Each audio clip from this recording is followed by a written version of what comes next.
Isang masaya, maganda at mapagpalang umaga po sa ating lahat, and welcome to our Sunday worship service. The Christ the Good Shepherd Church, or CGSC, is now on its 45th year, and it is moving, serving, and committing to the world as CGSC, Church of God, sending Christ to the lost world. Amen to that. At sa atin pong kinalalagyan ngayon, let us all recite our church vision and mission.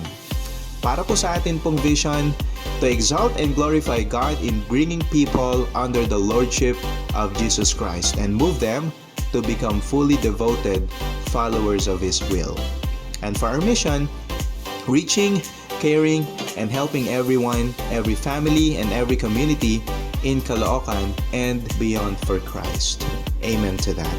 Alright, so tuloy-tuloy pa rin po ang atin pong mga announcements at ang atin pong online service, that will be every Sunday. So mangyari lamang po na bisitahin nyo po ang atin pong official FB page.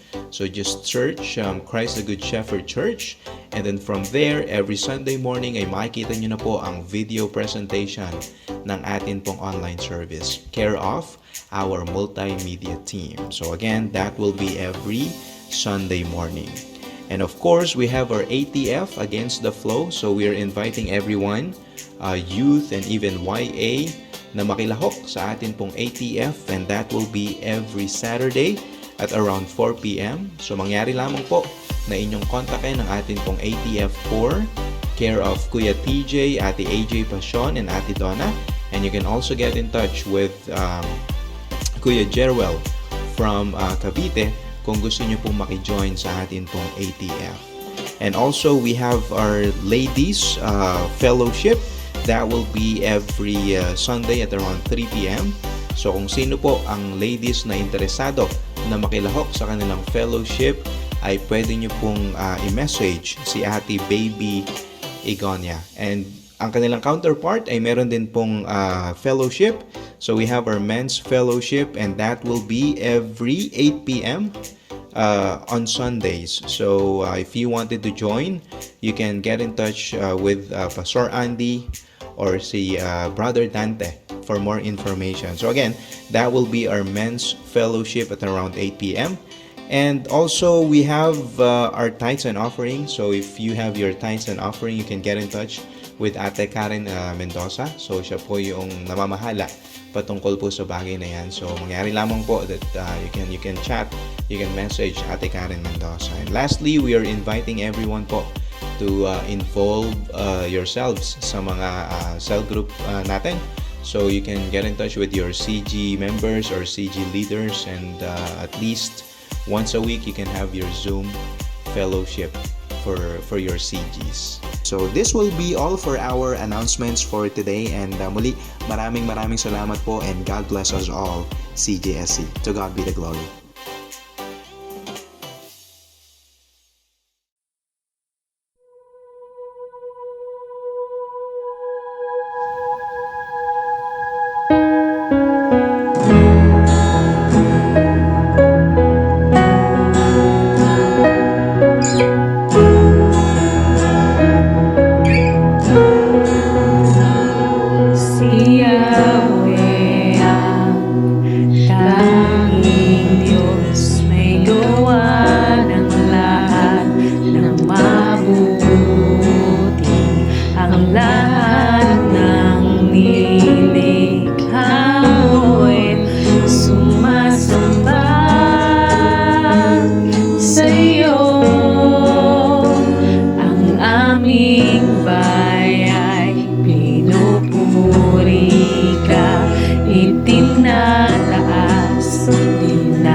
Pagpupuri, ikaw lang, O Diyos.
Bati po ay aming pinapaabot sa pamamagitan po ng mensahe ito sa araw ng linggo. Ang Bataan Kristo at Bataan po, CGSC ay mababati po sa inyo ng isang magandang umaga at mapagpalang pananambahan sa araw po. Sabi po sa banal na kasulatan sa Mateo 28, mga talatang 18 hanggang 20. Ito po ang nakasaad. Lumapit si Jesus at sinabi sa kanila, ibinigay na sa akin ang lahat ng kapangyarihan sa langit at sa lupa. Kaya humayo kayo at gawin ninyong alagad ko ang lahat ng bansa. Bautismuhan ninyo sila sa pangasangalan ng Ama, ng Anak at ng Espiritu Santo, at turuang sumunod sa lahat ng pinag-uutos ko sa inyo. Tandaan ninyo, ako'y laging kasama ninyo hanggang sa katapusan ng sanlibutan. Tayo po sandaling manalangin. Ama namin Diyos, kami po ay nagpapasalamat muli sa umagang ito. Araw na muli ay sama-sama namin tutunghayan ng inyong salita at kami mananambahan. Dalangin po namin, O Diyos, na kami tulungan mo, kami patnubayan mo at kami samahan mo hanggang matapos po ang aming mananambahan sa araw. At sa lahat po na mananambahan, ano ba po Panginoon ang platform ng kanilang mananambahan, kayo po Panginoon ang patuloy na sumama, gumabay at mag-usap sa bawat isa. Dalangin po namin Panginoon na ikaw lamang ang may taas, ikaw lamang ang makapulisyan sa araw na sa pangalan ng Panginoon sa Kristo. Amen. At muli po ay pagpapatuloy po natin ang ating talakayin sa buong sangtaon ang pagdidisipulo. Tayo nga po daw ay tinawag na maging disipulo, hindi lamang maging mga mananampalataya o convert. Ang lahat po ng mananampalataya ay mayroong potensyal na maging kakaiba sa ating mga simbahan at sa buong mundo. Para mangyari po ang mga bagay na to, kailangan po ma-develop siya atin o ma-shape sa buhay po natin at ng ministry. Yun pong buhay ng pagiging isang disipulo. Sa pamamagitan po ng discipleship, ang paglago at ang pag-release ng bawat mananampalataya ay mangyayari lamang kung mababantayan po natin at susunod po natin ang mga ilang paraan ng pagdidisipulo at paglago. Ako po naniniwala, mga kapatid, na ang pagdidisipulo ay hindi lamang po isang paraan na kung saan ay marami ang mananampalataya. Subalit ang tanging dahilan at tanging huling habilin ng Panginoon ay maging disipulo ang lahat ng bansa.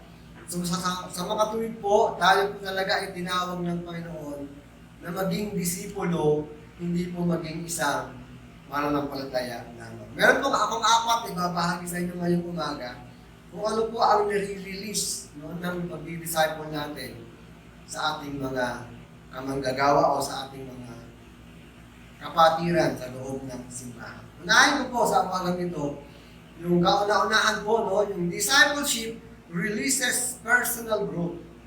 Ang pagdidisipulo po ay nakakapag-release po ng personal na paglago. Si Kristo po, ang Panginoong Kristo po ay He never intended us to develop in our spiritual lives through our own efforts. Ang gusto po ng Panginoon, yung modelo niya, that we should be trained alongside with others. Kung tinilang po natin yung mga ilang paraan ng Diyos sa pagdidisipulo, makikita po natin sa mga ilang talata na ating tatalakayin. Unahin ko pong sinasabi sa Mark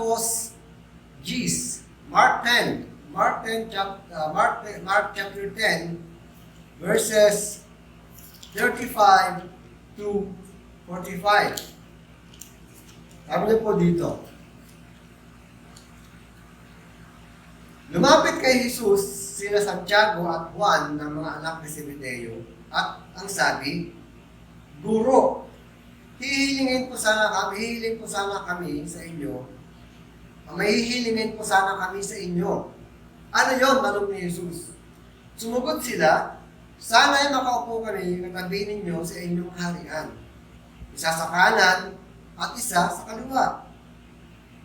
Hindi ninyo nalalaman ang inyong hinihingi, sabi ni Jesus. Sa kanila, mababatapan ninyo ang hirap na babatahin ko. Babautis mo ba kayo sa bautismong daranasin ko? Opo, sagot nila. Sinabi ni Jesus, ang hirap na babatahin ko ay babatahin nga ninyo. At kayo'y babautismahan sa bautismong daranasin ko. Ngunit, wala sa aking pagpapasya kung sino ang mauupo sa aking kanan at sa aking kaliwa. At ang mga luklukang sinasabi ninyo ay para sa mga pinaghandaan. Dito po, mapapansin natin dito, gustong ipakita lang Panginoon sa kanila ang pagbabago sa mga pamamaraan ng may sariling agenda. Unang-una, ang paraan ng Panginoon, unang-una po sa paglagong spiritual ay ang pagtutuwid o pagsasaayos. In-address niya po kasi yung wrong attitudes ng mga disipulo. So dito talagang makita natin na ang discipleship releases personal growth. Na kung saan makita natin dito, ang pagdisipulo ay isang bagay na kung saan doon natin chine-check, doon natin ina-address yung mga wrong attitudes. Pangalawa, sa personal growth, tinuruan din ng Panginoon ang mga disipulo kung paano manalangin. Sa Lucas 11, Lucas 11, Luke 11, verses 1 to 13. Basahin mo natin. Luke 11, verses 1 to 13. Minsan, nananalangin si Jesus. Pagkatapos niya, sinabi ng isa sa kanyang mga alagad, Panginoon, turuan ko ninyo kaming manalangin. Katulad ng ginawa ni Juan sa kanyang mga alagad. Sinabi ni Jesus, kung kayo mananalangin, ganito ang sasabihin ninyo. Ama namin, sambahin nawa ang pangalan mo. Magsimula na sana ang inyong paghahari. Bigyan mo kami ng aming makakain sa araw-araw at patawarin mo kami sa aming mga kasalanan. Sapagkat natatawad namin ang mga bawat nagkasala sa amin at huwag mo kaming iharap sa mahigpit na pagsunod. At sinabi pa na sa kanila, ipalagay natin lang isa sa inyo magpunta sa isang kaibigan, isang hating gabi at ang nagkasabing kaibigan, bigyan mo muna ako ng 3 tinapay. Dumating kasi ang isa kong kaibigan, naglalakbay at wala akong naiyahin sa kanya. At ganito naman ang sagot ng kanyang kaibigan. Sa loob ng bahay, huwag mo nga akong gambalain. Nakatarangka na ang pinto at nakahiga na kami ng aking mga anak. Hindi na ako makababangon pa upang bigyan kita ng iyong kailangan. Sinabi ko sa inyo, hindi man siya bumangon dahil sa kanyang pagkakaibigan, babangon siya upang ibigay ang hinihingi ng kaibigan dahil sa pagpupumilit nito. Kaya sinasabi ko sa inyo, Jesus, humingi kayo at kayo bibigyan, humanap kayo at kayo makasusumpong, pumatok kayo at kayo ang pinto'y bubuksan para sa inyo. Isang bagay po, pangalawang bagay po, na nire-release ng discipleship ay ang pagtuturo. Personal na pagtuturo sa mga disipulo kung paano manalangin. Napakagandang bagay po ating mga kita rito, na hindi lamang po mga kamalian ang tinutuwid sa pagdidisipulo, kundi ang pag-develop din ng prayer life. Pangatlo, sa Lucas 9, ito rin po, Luke chapter 9, verse 12 to 17. So, dito naman po, tinulungan ng Panginoong Jesus ang mga disipulo for them to face their human limitations. Chapter 9, verse 12. Sabi niya, nang madilim, nang dumidilim na, nilapitan siya ng 12 at kanyang sinabi, paalisin na po ninyo ang mga tao nang makaparoon sila sa mga ngayon sa kabukiran sa paligid upang humanap ng makakain at matutuluyan. Nasa ilang na lugar po tayo. Ngunit sinabi niya, kayo ang magbibigay sa kanila ng pagkain. Sumugot sila, wala po tayo kundi 5 tinapay, 2 isda. Kaya kailangan bumili kami ng pagkain para sa mga tao ito. May 5,000 lalaki ang naroon. Ngunit sinabi niya sa kanyang mga alagad, paupuin ninyo sila ng pulong-pulutong na tigni 50.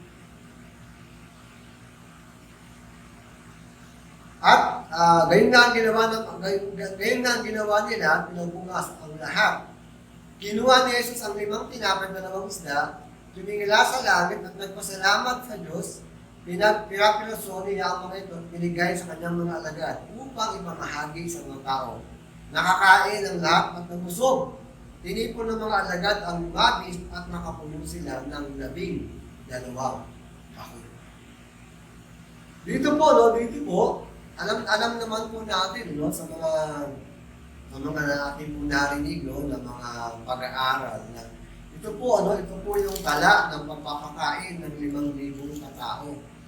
Na sa panahong iyon, sa palagay po ng mga alagad, ay napaka-imposible na mapakain ng 5,000 kalalakihan lamang ang nakalagay po rito. Baka may mga asawa pang mga bata at mga kababaihan yan.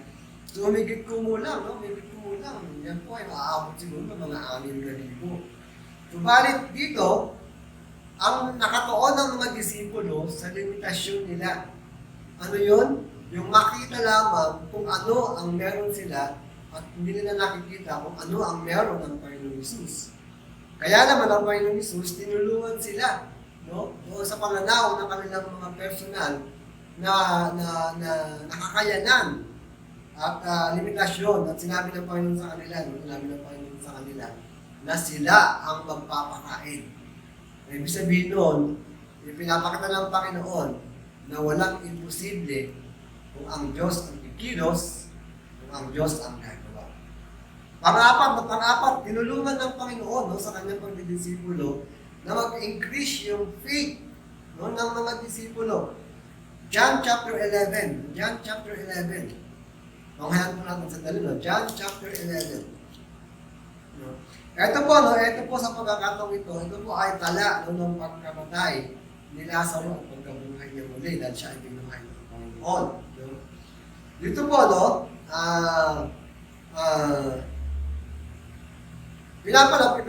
pinapakita po rito na may mga pagkakataon talaga na sa tingin ng maraming tao, sa tingin ng maraming tao, ay ito ay napaka-imposible na.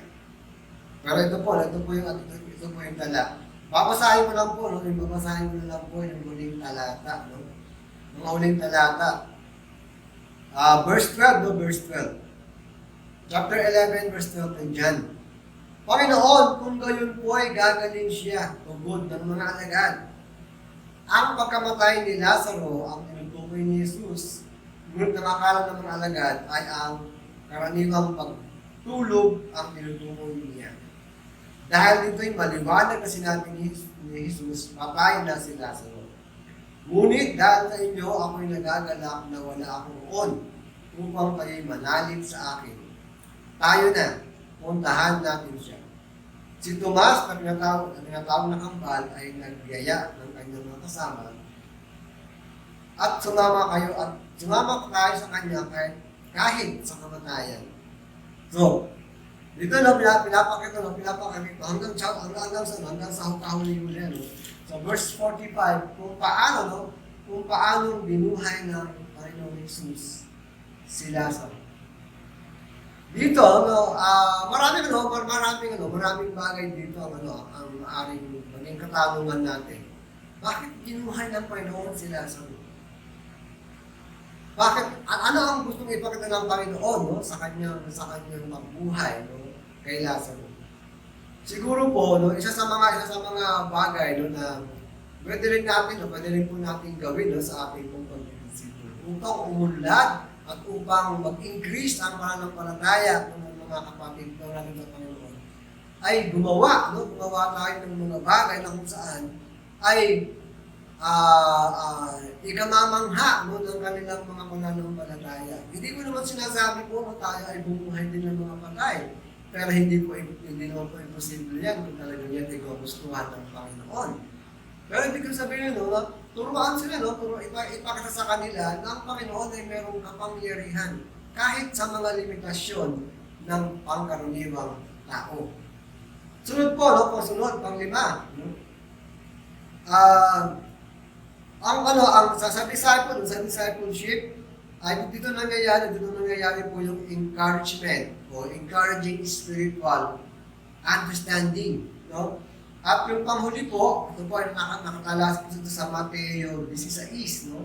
At sa discipleship din po, hindi natin inaalaw ang mga mananampalataya to experience ministry and miracles first hand. Siguro po makatandaan ninyo sa Lucas kabanatang 2, no? Kung saan ang Panginoong Hesus, no, ay ginawang alak ang tubig, no, sa isang kasalan sa Kana, na kung saan ay kakaibang pamamaraan ng Panginoong Hesus, no, na talagang unang-una niya pagpapakita, no, ng isang miracle na na-experience ng mga alagad. So, in discipleship, number 1, discipleship, it releases personal growth. Diyan po natin may paparanas sa mga tao, matuturuan po sila, no, paano lumago ang kanilang pananampalataya. Ano pa po? Pangalawa po, no, discipleship releases training for ministry, no? Discipleship releases training, no, for the ministry. The best way to learn anything is through involving under the guidance of someone who experienced in what they are doing. Kaya lang po siguro, no, ito po, mapapakuhanan ko po talaga ito, na isa sa mga the best way, no, to learn, no, anything is yung experience mo first hand na ma-involve, no, sa mga ministry at ikaw mismo ang makakita, mismo makaranas, no, kung paano ginagawa ng mga pastor ang kailang mga ministry. Kaya naman po, no, ako po talaga ay dumanas po ng 10 buwan, no, experience ko po yun, 10 buwan po akong nag-apprentice sa isang senior missionary bago po ako na-recognize, no, as full-time missionary. At doon ko talaga naranasan ano po talaga ang buhay, no, ng paglilingkod sa Panginoon. Kaya naman po, masaya po, ating pong tunghayan ang paraan ng Panginoon para i-involve itong mga disipulo sa ministry. Dito po sa Lucas, no, basahin po natin ng Lucas, kabanatang 10. Luke chapter 10. Verses, ito po ay mahaba pa po, verse 1 to 20. Pero, tingnan na lang po natin. Nais ko po na may mga katanungan po tayo dito, no, na maganda ay habang sinusundan po natin ang mga talata, ay masasagot po natin ang mga katanungan ito. Unang tanong. So ano po, no? Ang tala po ng Lucas chapter 10 ay ang pagsugo ni Jesus sa 72. Basahin po natin ang ilang mga talata. Pagkatapos ng mga bagay na ito, ang Panginoon ay lumirang pa ng 72. Pinaunan niya sila ng dala-dalawa sa bawat bayan at puok na patutunguhan niya. Sinabi niya sa kanila, Sagana ang anihin, ngunit kakaunti ang mga manggagawa. Idalangin ninyo sa may-ari na magpadala siya ng mga manggagawa sa kanyang bukirin. Pumayo kayo, sinusubo ko kayong parang mga kordero sa gitna ng mga asong gubat. Huwag kayong magdadala ng bukbutan o supot o palyapak. Huwag na kayong titigil sa daan upang makipagbatian sa kaninuman. Pagpasok ninyo sa alinmang bahay, sabihin mo na ninyo, maghari nawa ang kapayapaan sa bahay nito. Ito po, palagay po natin, unang obserbahan natin yung mga talatang ito, sa paraan ng pagdidisipline. Number 1 question. Ano ang sinabi ni Jesus na kanilang dadalhin sa kanilang paghayo? What did Jesus tell them about what to take? In verse 4, sabi niya, huwag kayong magdadala ng nukbuka, nukbutan, supot, o panyapak. So wala kang kumbaga, wala kang daladala, wala kang bag, wala kang pampalit. Wala ka rin babaunin. At tiyak, kung wala kang daladalahin ganito, sabihin, wala ka rin dadalhin pa uwi. Huwag ka magdadala ng anuman, sa sinasabi ng Panginoon sa kanila. So, ito, maaring sa mga panahon ito ay habang sinasabi ng Panginoon ito, dun sa 70, baka nagbubulong-bulungan sila, anong gagawin natin, anong dadalhin natin? Pangalawa. So, bilanggit sa ng mga kapatid kung paano sila na-train,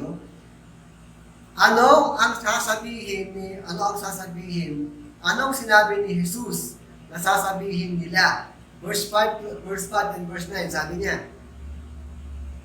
pagpasok ninyo sa alinmang mga bahay, sabihin mo ninyo, maghari nawa ang kapayapaan sa bahay na ito. In verse 9, sabi niya, pagalingin ninyo ang mga may sakit doon at sabihin sa bayan, nalalapit na ang paghahari ng Diyos. So, una sabi niya, di ba?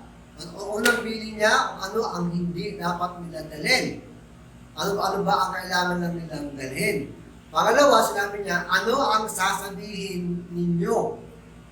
So, peace, pagpalain kayo ng Panginoon, sabi niya, nawa ang kapayapaan ng Panginoon, ang sumayin nyo, At sabi niya, magpagaling kayo ng mga may sakit. At sabihin sa mga bayan na nalalapit na ang paghahari ng Diyos sa inyo. So ano pa? Pangatlong bilin ng Panginoon sa Kanya. How did Jesus tell them to cope with rejection? Bilin sa Kanya, paano kung makaranas kayo ng pagtanggi o hindi pagtanggap ng mga tao? Verse 11, sabi niya, pati ang alikabok dito na dumikit sa aming mga paa ay ipinagpag namin bilang babala sa inyo. Ngunit pakatandaan ninyo, nalalapit na sa inyo ang paghahari ng Diyos. In verse 10, balik tayo sa verse 10, sabi niya, ngunit sa alinmang bayang hindi tumanggap sa inyo, lumabas kayo sa mga lansangan nito at sabihin ninyo, pati ang alikabok dito na dumikit sa aming mga paa ay ipinapagpag namin bilang babala sa inyo. Marami pong mga kamanggagawa sa gawain ng Panginoon. Ang mga madalas na nagkakaroon kami ng mga diskusyon na nila. Pastor, ano pong gagawin namin pagka isang taon na wala pa kami makikita ng resulta ng aming pagpapagal sa gawain? Kailan po ba talaga kami magpapagpag ng alikabok? Minsan po talaga, napakahirap sagutin. Lalo na po kung ang gawain ay, unang-una, ang gawain ay namuhunang ka na ng pagod, ng panalangin, ng luha, ng pera.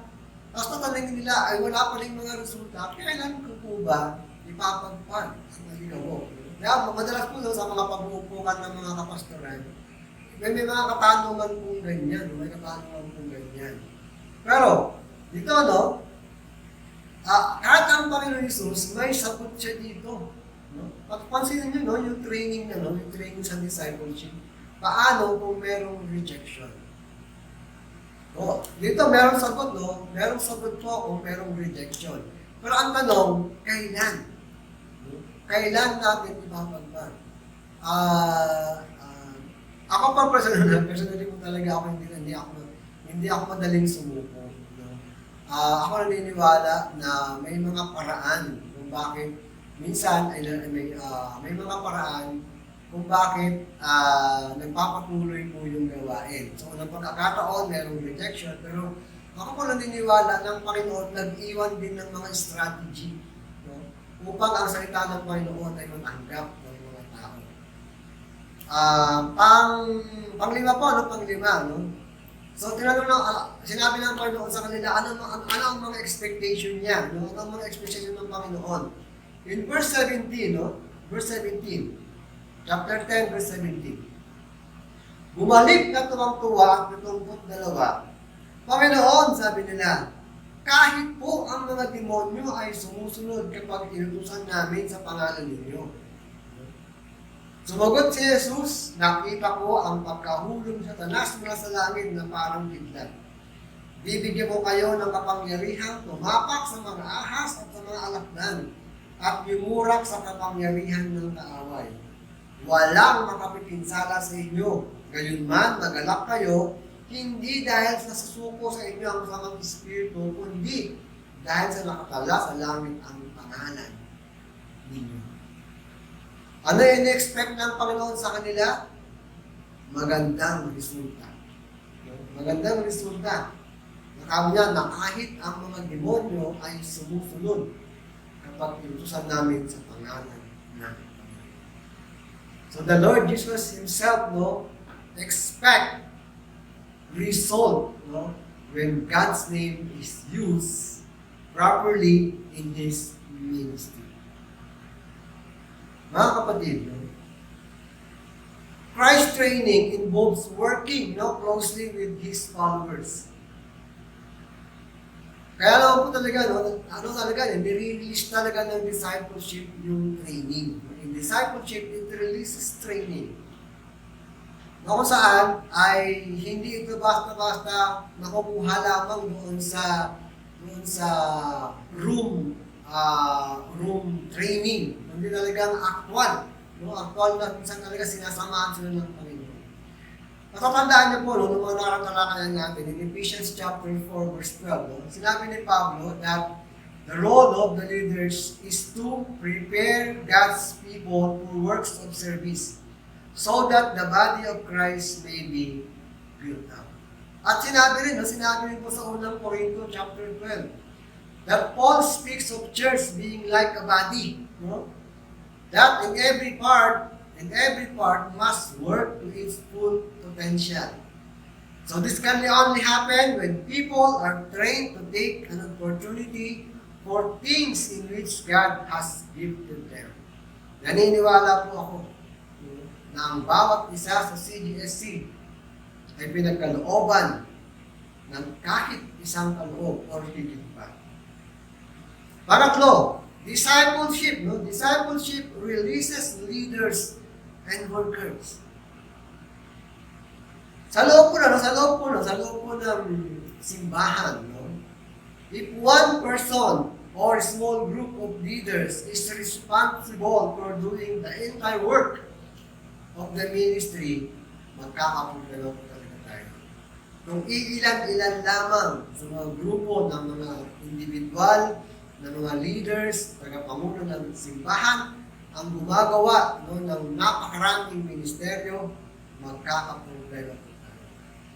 Balikan po natin as far as Moses in the Old Testament, kung paano siya tinuruan ng kanyang biyanan na may share yung workload. Ito po babasa po natin ito sa Exodo. Exodo 18, no? Na kung saan, nakita ni Jethro, no, na stress na si Moses. No? Na siguro, kakaupo niya lang, magpapahinga na ng konti, may lalapit na naman sa kanya, may nasambuhin na naman sa kanya. So sabi ni Jethro, Moses, papagawin mo yung sarili mo. Umaga sa baka hindi mo niya sinabi niya, pero kumbaga sa panahon natin ngayon, maaga ka mamamatay niya. Moses, sumilang gagawin mo. So ginawa niya, tinuruan niya na kung saan ang bawat problema ay meron po siya ang tinatawag tayo nun. Dinesignate niya, no? Dinelegate niya yung mga problema na kaya naman ng ibang mga leader niya o mga pangulo na kaya nila Joshua sila Caleb. So binigyan niya ng responsibilidad doon sa mga maliliit na problema na sila na lamang po ang gagawa noon. At yung malalaki na lamang ang ibinibigay kay Moses. So as far back as Moses in the Old Testament, no? Dito talaga, no, talagang ipinapakita that discipleship releases leaders and workers. So, for leaders to function strategically in the oversight in the church requires many people to share load and in turn be disciples of others. And not only that, this process enables more people to be encouraged and multiplied as they use their gift for good of everyone. Makatandaan din po natin kahit sa Book of Acts, sa Book of Acts, no? Kung saan sa chapter 6 ay binigyan din ng Panginoon ng wisdom ito ng mga disciple, mga bagong disciple ng Panginoon na humawak ng lalaking ministeryo. Sabi nila, nahirapan na kami kasi kami pa yung nagtuturo, kami pa rin yung nagpapakain. No? Kaya sinabi nila, dapat usapan nila na sila ay delegate. Kaya nga, diyan, unang-unang na-ordain yung itong deacons na pinangunahan ni Stephen. Kung saan sila na yung nangangalaga sa pagpapakain ng tao, kaya naman po kahit yung mga balo ay nabigyan ng pagkain. Pang-apat at panghuli, discipleship releases numerical growth. Discipleship releases numerical growth. Opo, nandun na rin po ako, naniniwala rin naman po ako, na kahit in evangelism itself, it releases numerical growth. Pero iba ang exponential growth pagka po discipleship ang pinag-aaralan po natin. The heart of the Great Commission in Matthew 28, verse 19 to 20, was that through discipleship, the church would grow and influence the kingdom of God would increase. In Acts 1:8, aking maaalala din Acts 1:8, challenge tayo ng Panginoon Jesus, challenge niya ang mga disciple to firstly be influenced where they were living. Sabi niya, wag muna kayo umalis sa Jerusalem. At magiging saksi ko kayo. Pagbaba ng Banal na Espiritu Santo, at kayo magiging saksi ko sa Jerusalem, sa Judea, Samaria, hanggang sa dulo ng daigdig. So ano dito, anong pinapagana ng Panginoon dito, Habang nandyan po tayo sa lugar na kung saan yung pinagbibilangan natin, diyan po tayo kumuha ng training. Mag-disciple po tayo, kung saan, sa circle ng influence ninyo. At pag handa na po tayo, diyan po natin makikita yung strategic na paraan ng Panginoon. Sabi niya, sa Jerusalem muna kayo, antayin ng Banal na Espiritu Santo, at pagbaba ng Banal na Espiritu Santo magiging saksi ko sa Jerusalem, sa Judea, sa Samaria, hanggang sa dulo ng daigdig. Discipleship releases numerical growth. So as well as in Acts chapter 6, so we find number of other places where we see the church growing significantly. the disciples fulfilled the Christ's command in Matthew 28. Pansinin nyo dito, kung bibilangin po natin yung mga numbers na binanggit sa Acts, may 5,000, may 2,000, may 3,000, may daily, may mga house to house, sa mga daanan, kung saan sila pinupunta ng Panginoon. Discipleship releases miracle. So mga kapatid, hindi lang po tayo tinawag ng Panginoon para maging convert. Hindi lang po tayo tinawag ng Panginoon na maging born again. Tinawag niya po tayo maging disciple. At magdisipulo at magdisipulo din yung mga disciple. Therefore, as disciples, we can actively be praying for others and seeking to share our faith. Through discipleship, through disciples, we win others to Christ and in turn, train more disciples. Palagay ko po ay nababanggit o nababasa na rin po itong sinabi ni Apostol Pablo. Nais ko lang din pong iwanan po sa inyo bilang aking pagkakapos sa Panginoon.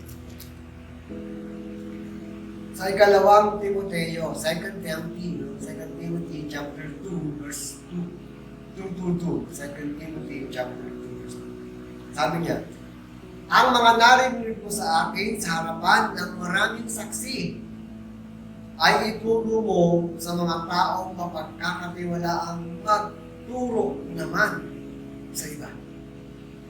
So kung kung talagang bibigyan po natin ng konklusyon, pag-aaral po ng discipleship. Lagay ko, ito na yung pinaka maganda, the best na pasihan kung bakit po tayo nag-iisip.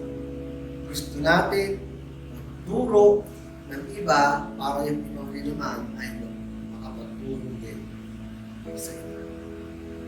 Kung hindi po ito natupad, kung hindi po ito ginawa ng mga unang mga disipulo, palagay ko hanggang ngayon, hirap na hirap pa rin makarating sa atin. Subalit, dito po natin makikita. Kaya nakarating po sa Pilipinas at sa buong mundo ang Ebanghelyo. Pagkat sinunod nila,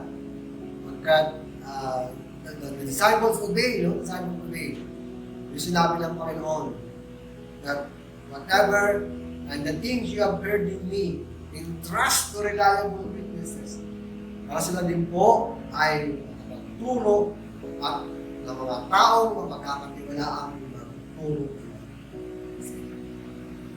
May mga bagay, may dalawang pag-isipan natin sa mga. Number 1, so when was the last time you shared your Christian faith with someone else? Ngayon po, talagang napakahirap po talaga sa mga natin. Pag sabihin po natin ito, face to face, makahirap.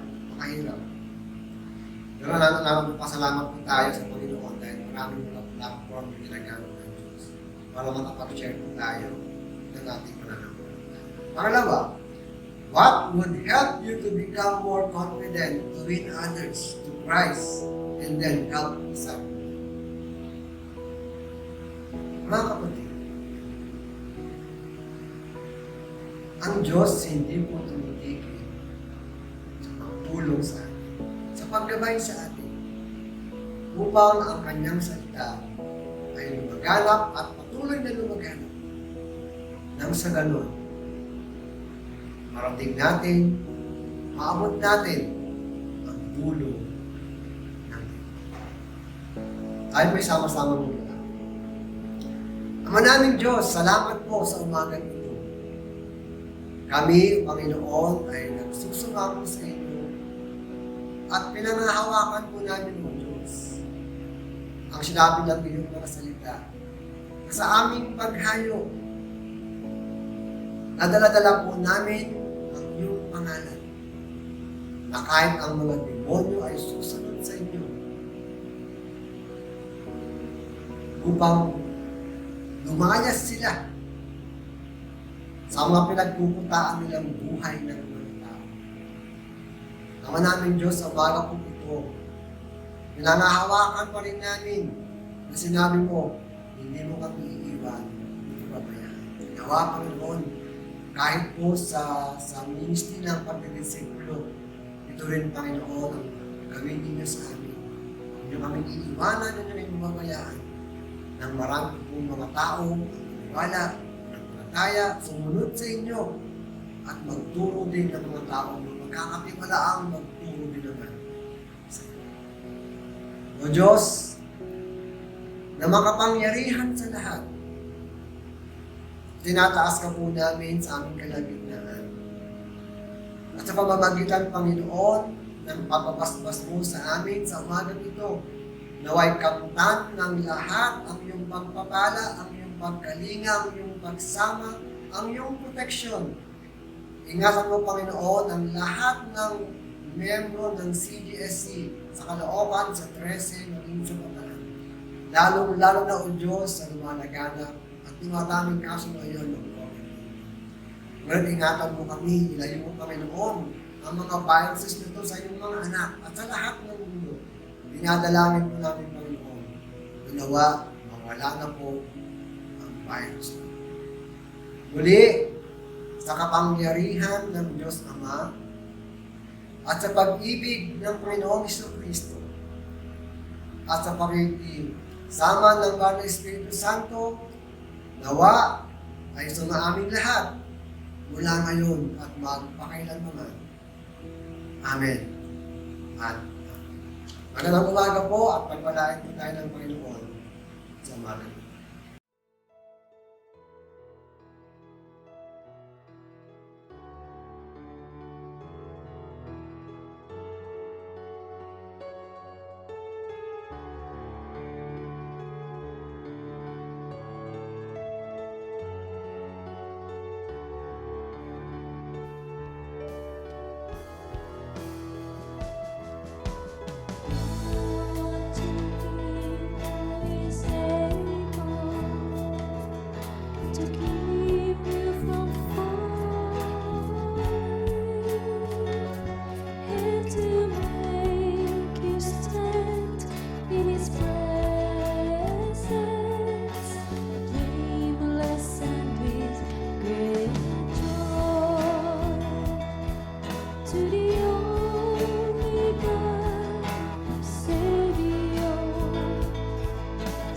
Jesus.